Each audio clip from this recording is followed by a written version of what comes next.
অবশেষে দুই সতীন আর একসাথে ঘর করতেই পারলো না। ছোট বউ বাড়ি থেকে বেরিয়ে গিয়েছে, তাও আবার কাউকে কিছু না বলে। অনেক স্বপ্ন নিয়ে বড় বউ তৃষা তার স্বামীকে ছোট বউ আখির সাথে বিয়ে দিয়েছিল, কিন্তু সেই বিয়ে এবার ভেঙে গেল। কিন্তু কেন ঘটলো এমন অনাকাঙ্ক্ষিত ঘটনা, এবং এর পেছনে আসলে কে দায়ী? চলুন ভিউয়ার্স, ঘটনার বিস্তারিত কাহিনী জেনে নেই।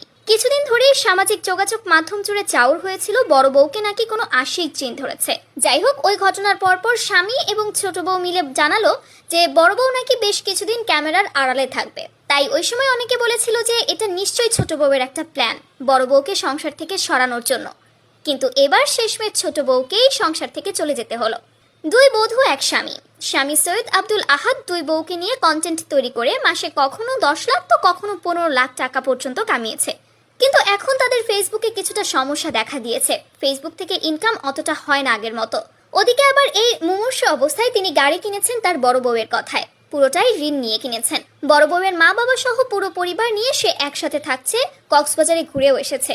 আর এতে অনেক অনেক টাকা খরচ হয়েছে এবং পুরোটাই করেছে ঋণ করে।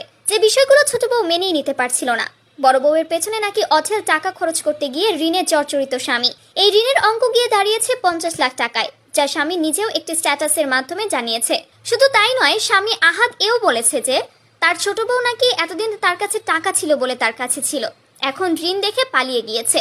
এবং বড় বউকে এত এত টাকা পয়সা দেওয়ায় ছোট বউ নাকি সহ্যই করতে পারতো না। তাকে রাতে সময় না দিলে সে রাগারাগি করত।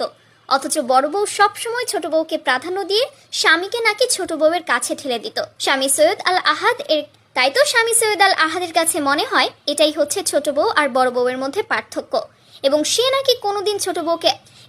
নাকি এতদিন যাবৎ ছোট বউ আখিকে ভালোই বাসতে পারেনি। যতটুকু করেছে সবকিছুই বড় বউয়ের জোড়াজড়িতে করেছে। তো ভিউয়ার্স, এই পুরো ঘটনাটার মধ্যে আপনাদের কি মন্তব্য? এখানে আসলে কার দোষ, ছোট বউ, বড় বউ নাকি স্বামীর? অবশ্যই আপনার মতামতটি জানাতে ভুলবেন না এবং নেক্সট আপডেট পেতে আমাদের সঙ্গে থাকার অনুরোধ রইল। নিশ্চয়ই খুব শীঘ্রই স্বামী আহাদের স্ট্যাটাসের বিরুদ্ধে একটি পোস্ট শেয়ার করবে আখি। তো সেই আপডেট পেতে আমাদের সঙ্গে থাকার অনুরোধ রইল।